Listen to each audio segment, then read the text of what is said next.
You want me to give my life? No. The lives of everyone down there. Just to save one person you happen to care about. Oh, how the tables have turned. The Innies are no longer just fighting for themselves, but making choices that will shape their Outties' lives as well.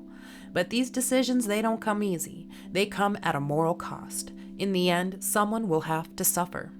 But to live is to suffer, and with life comes love, a force that often leads to pain, but can also bring peace through balance. Lumon's great work, their war against pain, has always been fought through suppression of memories, ideas, and the love that causes suffering. But these things are part of identity. No matter how deep Lumon buries them, they remain, like a buoy in the water, always rising to the surface, growing more forceful the deeper they're pushed, until something finally gives. Love is the driving force behind life and identity, and while Lumon seeks to control it, to harness its power for their own ends, love is irrational, illogical, and untamable. It manifests in ways that no one can predict. It shapes every decision, whether it's love for a partner, a pet goat, a god, or a company. Choices are made with love in mind. Love is chaotic, and when it's forced, it resists, leading to the very chaos we saw unfold this episode. The question now is, can our characters use love to find a way to end their suffering, to bring balance and peace to their lives? Let's break it down.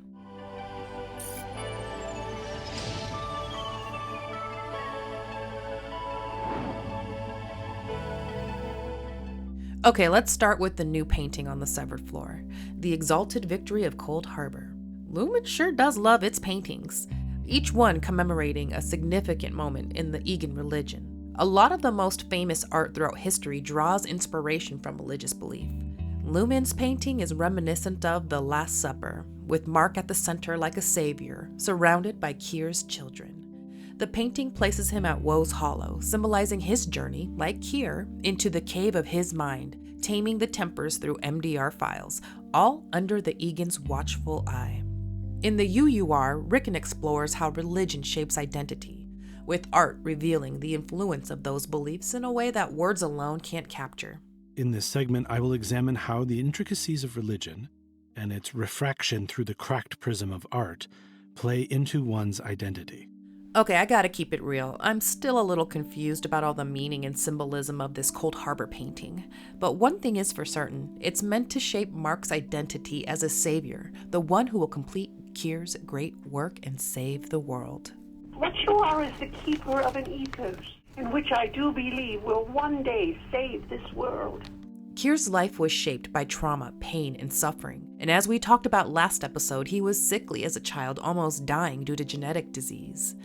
And in the Compliance Handbook, he tells of horrifying working conditions as a child in a furniture factory, working for a man who took pleasure in violence and abuse.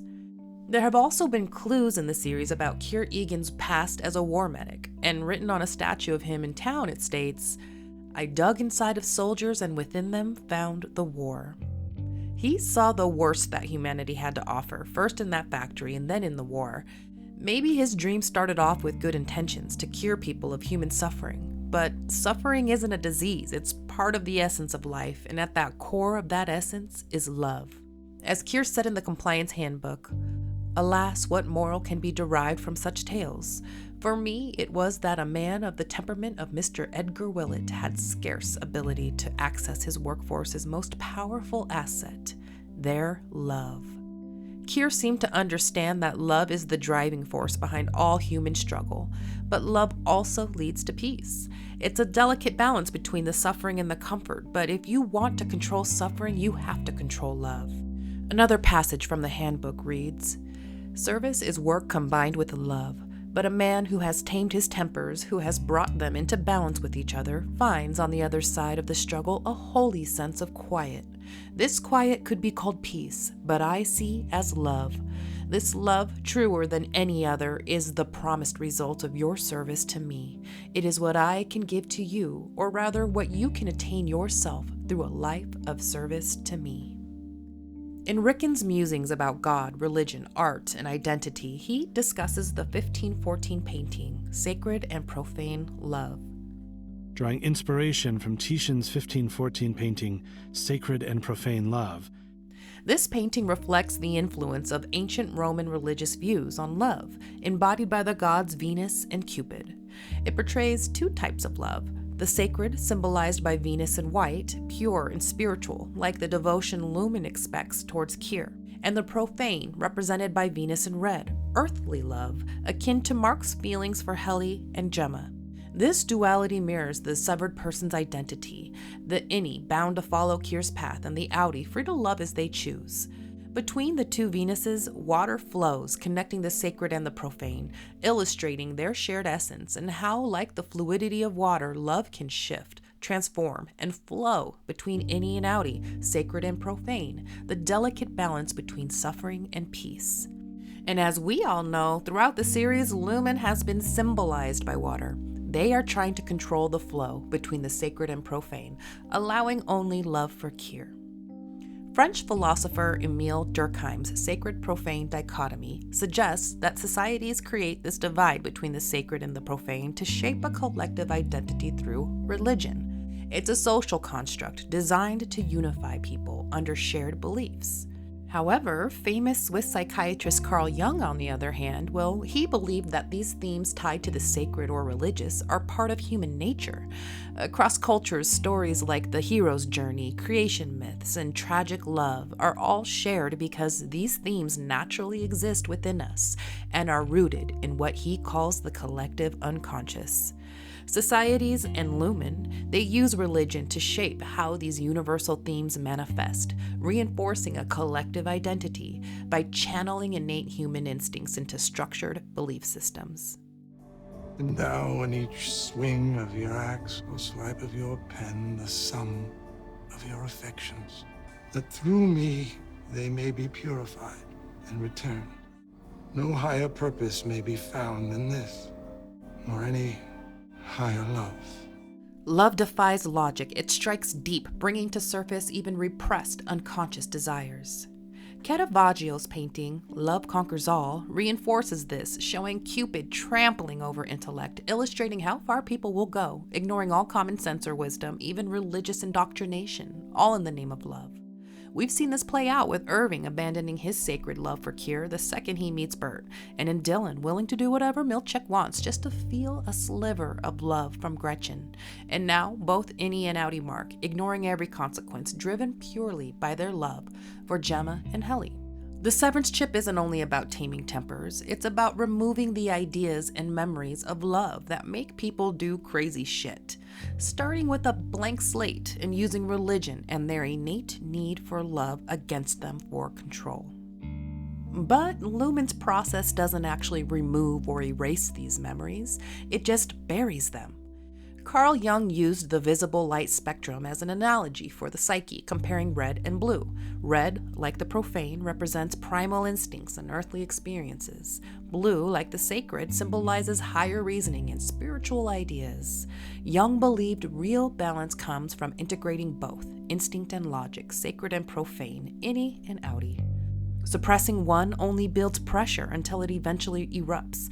Like ocean waves, the higher it rises, the harder it crashes.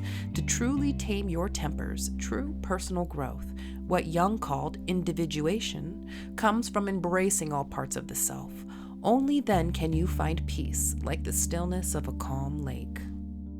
And at the cabin, we see Jung's red and blue analogy with Innie and Outtie Mark. The Outtie in the dark blue night is supposed to be the logical, higher reasoning side, suggesting reintegration as a solution to their problem.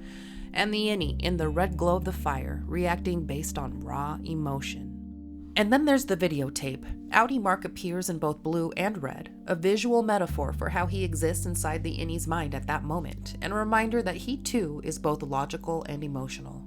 His decision to reintegrate wasn't fully thought through. It was an impulsive reaction to learning Jame was alive. Innie Mark is right to question what reintegration truly means for the both of them. I just don't think that's how it works. Okay, how does it work? Despite any good intentions about reintegration, the Outties' actions prove that they don't see the Innies as real people. This lack of respect makes it hard for Innie Mark to believe reintegration will happen in a way that truly honors them as individuals. And part of the reason I'm here is to make it right. The Outtie once again assumes the role of the decision maker, the creator, the savior figure, deciding unilaterally what making it right even means. He's a fucking child. He won't listen. But she dresses me in the morning like I'm a baby. The Outties treat their Innies like children who don't know any better, who should just obey their parents, their creator, no matter what, just like at Lumon. If we can prove that they fucking kidnapped her, it will end them. What happens to us? What do you mean? Devon immediately realizes they haven't even considered the rights of the Innies as people. It's like how we step over an ant without a second thought, never questioning whether it has its own experience, its own will. The people on the outside don't see the Innies as real people with their own identities. They treat them carelessly, dismissing their existence entirely. Hannah. Jame. Right, Jame. Hi, Rick. Ricken! Come on, it's Ricken. Helena Egan, right? Your Innie name's Helene? Now, Outtie Mark has mostly been framed as someone to feel sorry for. Oh, poor guy, all torn up about his wife. But the way he is so callous about others, he's not too far off from how Helena treats the Innies. He can't even be bothered to get Helly's name right. It's like dead naming a trans person. It's a blatant lack of respect for a person's identity. It's dehumanizing. Bear in mind that names are one of the few traits that separate mankind from the beast. I am a person. You are not. They're fucking animals. How can Innie Mark trust them when they don't even view him or the others as equals? There's no real attempt to understand them. Outtie Mark assumes his Innie's life must be pure suffering because for him, well, work is something to escape from. It's horrific what they've done to you. That's the whole point of Severance, right? To leave the drudgery behind and live a happier life. But that assumption ignores the fact that for the Innies, work is their whole life. As Theodore Roosevelt said, comparison is the thief of joy. Without the comparison between the Outtie and Innie life, would Innie Mark even see his existence as suffering? He has made a life for himself in the severed world and found love with Helly. The morality or quality of his existence isn't even in question. It's an existence he's learned to love and accept. I understand that you're unhappy with the life that you've been given. But you know what? Eventually we all have to accept reality. Okay, this is the life you've been given. That's another life, and you don't get that one. Do something with this. They give us half a life and think we won't fight for it. The Innies, they don't dread their lives, even though it seems like torture on the outside. They have love, and that's something to fight for. You want me to give my life? No. The lives of everyone down there.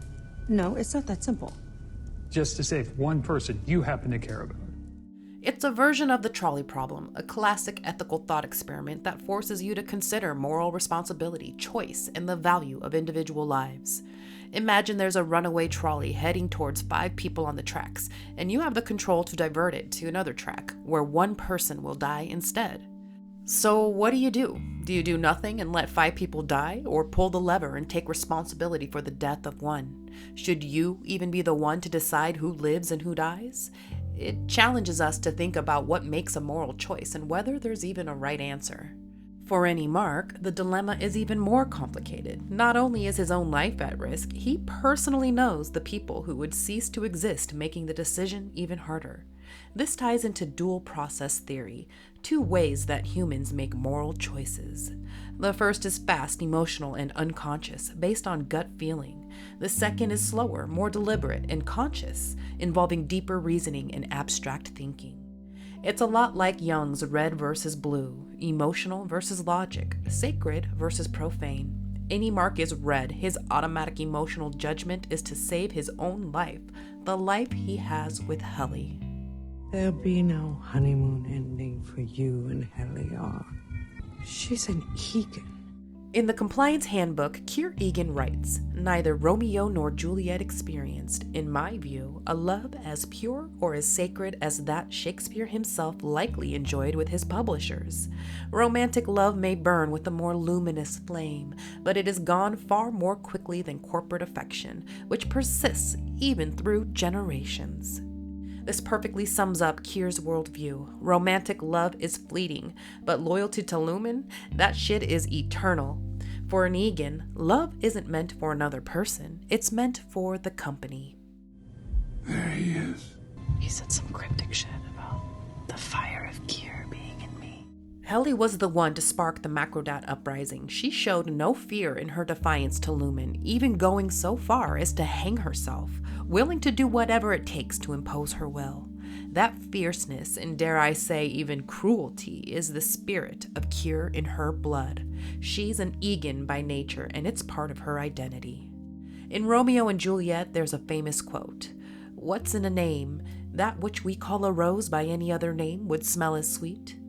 This line questions whether identity is truly tied to labels. Does a name define who you are? After all, what has a family name to do with who you actually are? But the irony in Romeo and Juliet is that names do matter. Their love is doomed because of their family names, just like with Mark and Helle. I'm her, Mark. I'm her. No matter how much the Innies resent or villainize their Outties, they are the same person, two sides of the same coin, the sacred and the profane. And for the Egans, those who carry Kier's spirit, well, the only kind of love that they are allowed is devotion to Lumon. And Dylan too comes to this realization about his identity. I hope someday she sees in me what she sees in you. Deep down, Outtie Dylan is a self-assured badass, just like his Innie. It's just that life has worn on him, changed the way his nature is expressed.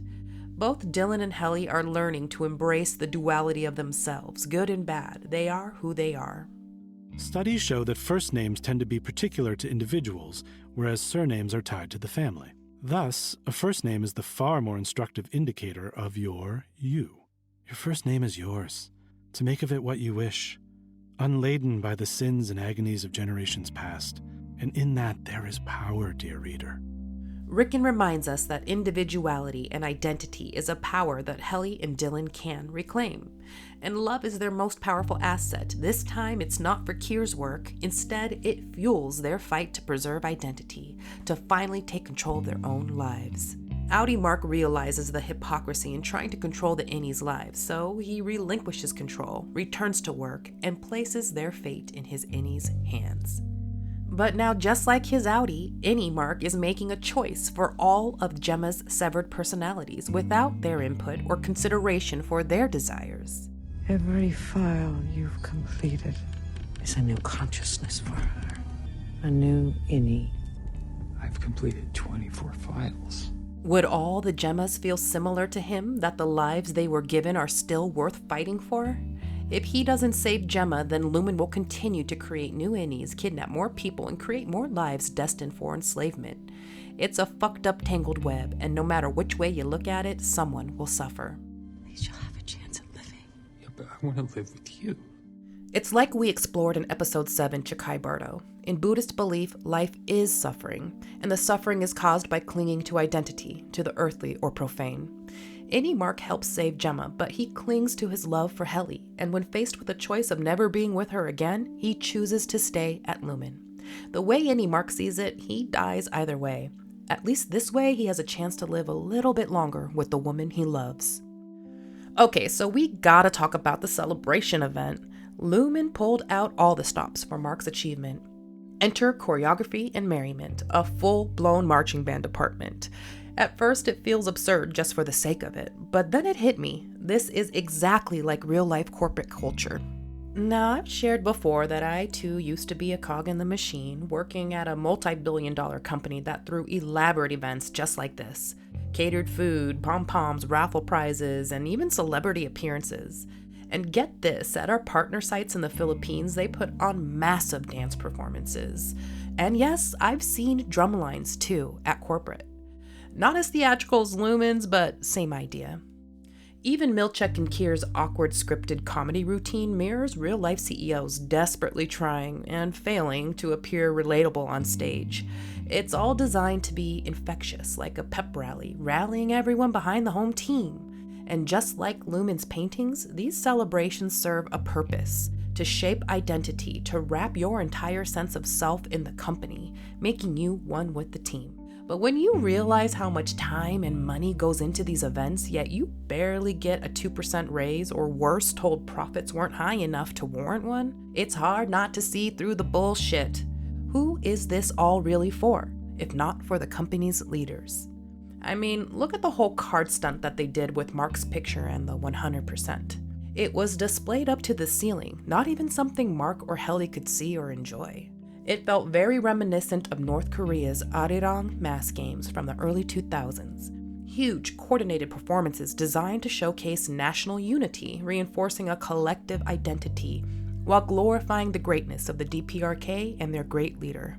Ultimately, it was another form of control and propaganda, much like Lumon's marching band performance. Now, what's also interesting is the history of marching bands. They're originally a military practice used to communicate and rally troops before heading into battle. In a way, this was the Innies' war cry, signaling to them to charge into their own battle against Lumon.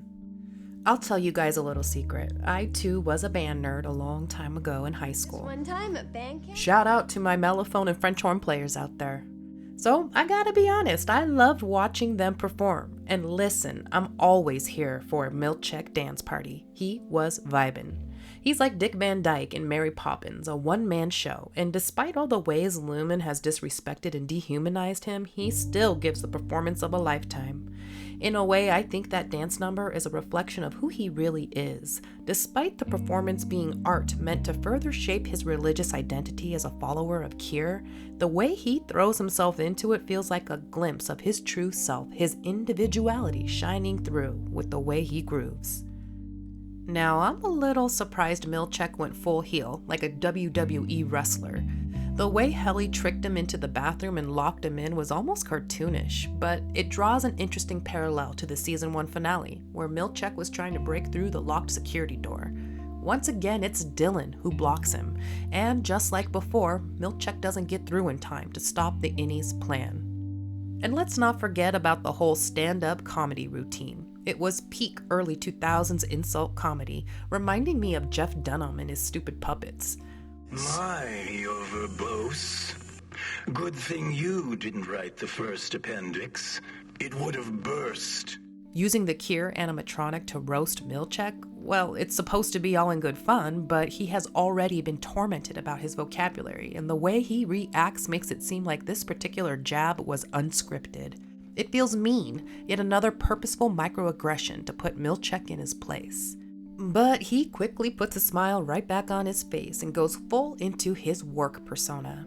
Another concept in Carl Jung's philosophy, persona meaning the social mask we wear to navigate the world. It's not necessarily fake, but it's only a part of who Milchek is. Beneath it lies his deeper, more authentic self, shaped by both his personal experiences and the collective unconscious. I wonder what it will take to finally reach Milchek's boiling point, for his repressed self to breach the surface. You're looking very handsome, sir. I'd say the same of you, if not for my favorite core principle, vision. And speaking of vision, we saw on Miss Huang's Wintertide Trophy that it's the year of vision. At Sissy Kobel's shrine, we see the Egan cult's definition of this core principle. Nature made each eye incapable of seeing the other, that we may never know their brokenness. May my gaze be singularly placed upon the path. May the words of virtue guide me in the daily labor of my great undertaking. Basically, it says we are too dumb to know what's good for us, that following Kier's vision and doing his work leads to a greater virtuous purpose. Kier believes only he approaches work and industry with goodness and love, as he states in the Compliance Handbook. Ne'er in days gone by has goodliness sat at the fulcrum of industry. Avarice, competition, shrewdity, these were the terrifying triplet pillars of business, dating back to the initiation of commerce by the ancient Greeks and running to the grim moment in which we currently reside. This ties into Plato's idea of goodness, the belief that goodness is the foundation of everything, leading to knowledge, truth, and a more meaningful life. For Lumon, Kier is goodness. Plato explains this idea with his analogy of the sun. Just as the sun is the source of light and enables vision, the form of the goodness is the source of knowledge and leads to truth. Plato's allegory of the cave further illustrates his concept. He describes people chained in a cave facing the wall, only able to see shadows, distorted reflections of reality. When they're unchained and turned toward the light, they can see the true forms of the shadows, illuminated by knowledge. In Severance, the Innies are like the people in Plato's cave, facing a distorted reality. It's interesting that Lumon literally means light, because Lumon is both the cave and the light, shaping the Innie's understanding of the world. The Innies are trapped in a limited view of truth, and Lumon wants the whole world to turn toward their light, to see the world through Kier's principle of vision, their idea of goodness. Like Plato's allegory, the path to truth is to break free from the cave and turn toward the light. Go into the light! Innie in a way has turned towards the light, Lumon's light, by staying back with Heli, and I think they will actually gain vision of the truth of reality through Lumon. The fact that Jame sees Kier in Heli and has no love for Helena leads me to believe that he will work out a sort of agreement with Heli and Innie for them to become the Outtie version, the dominant persona that gets to live free in the world. But as we know, being the Outtie comes with a moral cost. As they take over the Outtie's vessel, they'll face the ethical dilemma of trapping their other selves, suppressing a part of them to only exist under Lumon's control. As Jung's philosophy suggests, the repressed self will always surface. Only by channeling their love inward and embracing their whole being, sacred and profane, red and blue, Innie and Outtie, can they break free from Lumon's cave and see the truth of reality. They are one, and reintegration will make them whole. Now, we see how repression will eventually surface through Lorne in Mammalian's Nurturable. She's repressed her feelings for the goats for so long, and she's finally snapped. The side of her that loves and cares for these animals could no longer be pushed away and ignored. And it was like Brienne and the Hound all over again in Game of Thrones. We all wanted more from Lorne, and they delivered in the best possible way. How many more must I give? Now, they allude to the fact that there have been other sacrifices like this, more gemmas who have also been through this full process. Has it verve? Wiles. The most of its flock. And why is it so important for the goats to exhibit these two particular traits? Lumon's definition of the principal verb is also partially shown at Sissy Cobell's. The words that can be deciphered read, "Rise up from your deathbed and sally forth, more perfect for the struggle. May I ascend to triumph. To the vigor and verve I bring to bear in all my endeavors." Like we talked about before, Kier was a sickly child. Lumon's definition of verb seems to be more than just energy and enthusiasm. It's having the resilience to overcome weakness and suffering. That doing Kier's work will give you strength. And then there's wiles. The blade of thought casts the light. May my cunning acumen slice through the fog of small minds, guiding them to their greater purpose and labor. Again, another metaphor about Kier being the light, the goodness, the source of knowledge. Together, it all goes back to Chikhai bardo, the state of consciousness immediately after death, known as the luminous mind. It's the purest form of awareness, and through it you can overcome the suffering that is life. You can reach a greater state of being, nirvana. Kier is the light in your mind, wiles, and Kier gives you the verb to overcome your suffering. The goat seems to be symbolic of this. When sacrificed, it will lead Gemma to a greater state of being. This beast will be entombed with a cherished woman, whose spirit it must guide to Kier's door. In ancient Egypt, servants or animals were sometimes buried with pharaohs to accompany them in the afterlife. The Vikings and Chinese had similar traditions too, sacrificing animals to guide the deceased to the next world. But this whole process can't just be some metaphorical religious thing, right? So far with Lumon, everything seems to have a more practical reason, directly connected to their greater goal. This just seems extra. Now, my original thought that I talked about in my episode 3 breakdown was that Lumon was testing the chip's ability to sever maternal bonds, making the Mammalian's Nurturable department raise these goats to slaughter them, proving they can break these emotional ties. Going back to the whole name thing, it shows how much Lorne cares for the goats as more than just animals. She names them like they are her own children. Émile is the name of the goat. Are they testing maternal bonds for a dark purpose, like harvesting babies to be used as vessels for mind transfers? Or maybe they plan to sever children. And Jame Egan is trying to sever... But how does this all go along with finishing Cold Harbor? Is the goat sacrifice sort of like the MDR files, a part of Gemma's mind, the suffering that was caused by her fertility struggles? I mean, we do find out that the Cold Harbor room is directly related to this. We commit this animal to Kier in his eternal war against pain. And Gemma is made to wear the same outfit from the night she died, the last time she saw Mark. Just seeing the jacket sets off a trauma response. It seems like part of the experiment, to have her enter the room with the memory they're about to test fresh in her mind. In the room, she dismantles a crib, the same crib that Mark dismantled, and the same music playing. The barrier is holding. She feels nothing. Now, I'm sorry, but this feels a little weak to me as far as a plot point. I mean, Miss Casey has been exposed to Mark this whole time with the barrier holding. Is it more about testing the ability to have 25 different severed minds? And it seemed weird that she was just immediately told to take apart the crib. No introduction, no question from her about this new reality. Maybe I'm overthinking it, but it did kind of take me out of the episode a little. What do you guys think? Am I missing something here? I'm also really curious to know what everyone else thinks about these damn goats. We do find out, though, that after Cold Harbor is tested successfully, Lumon plans to remove Gemma's chip, but we get left hanging about what exactly they intend to do with it. So, what happens when they extract the chip? Are these chips different than the chips that Mark and Helly have implanted? Or were their chips created in the same way, other Gemmas before this, as Lauren and the goats hint at? I don't know if this makes sense with how much Lumon is hyping up this to be such a momentous day. There are thousands of severed employees across the globe, so this wouldn't be that special, right?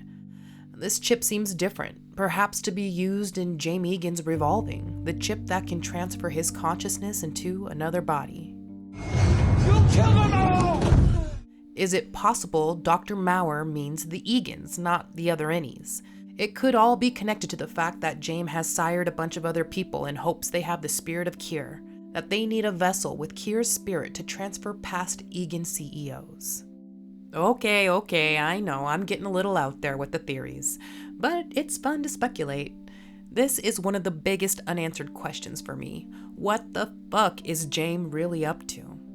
And lastly, there's the whole Equator line that got me thinking. Been trying to think of other place names besides Delaware and the Equator. What if Helena knows a real physical place called the Equator? It would make sense that she has subconsciously categorized it as a place you could go to, like Delaware. The Equator? Is that a building? Or a continent? Maybe it's just a building that's, like, so big. They became a continent. I wonder if it's where the Outties live on Kier PE, located on Lumon's own continent, or island as I suspect. Check out my episode 5 breakdown for more about the location. See you at the Equator. It also seems to be a metaphor about the two sides of them, the Innie and the Outtie, and how they can only see each other when crossing the line at Lumon, foreshadowing how Helly sees Mark at the emergency door.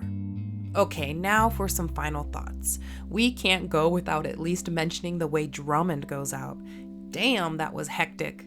Terrifying, yet kind of funny. It fits with Mark's dark humor. And then there were a few things that just seemed kinda unrealistic, to put it lightly. To start, we've seen fairly strict security in Season 1. Whenever the Outties enter the building, there's a guy guarding the elevator. So where's the other security when the alarms go off? It's not like the severed floor is a secret.